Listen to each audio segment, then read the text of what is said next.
औषध नाही, इंजेक्शन नाही, आता ऑपरेशन शिवाय पाठ आणि मानेच्या दुखण्यापासून आराम मिळवा. NC wellness centre, Naval petrol पंपासमोर, रेल्वे लाईन, सोलापूर.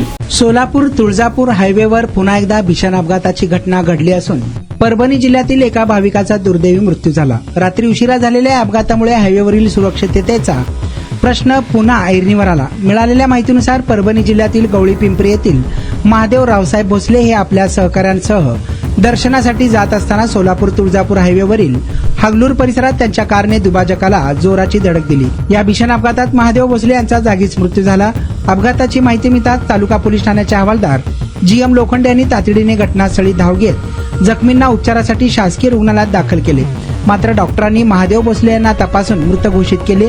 या अपघातात चालकासह अन्य काही जण गंभीर जखमी झाले असून त्यांच्यावर उपचार सुरू आहेत. मृत महादेव भोसले यांच्या पश्चात पत्नी, मुले असा परिवार असून घटनेची नोंद संबंधित पोलीस ठाण्यात करण्यात आली आहे. दरम्यान सोलापूर तुळजापूर हायवेवरील वाढते अपघात आणि दुभाजकांमुळे होणाऱ्या दुर्घटनांबाबत नागरिकांकडून संताप व्यक्त केला जात आहे.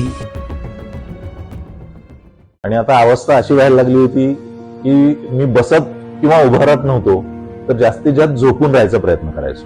सलगपणे आपण एखादं काम करायला लागलो की बॅकमध्ये पेन येतोय.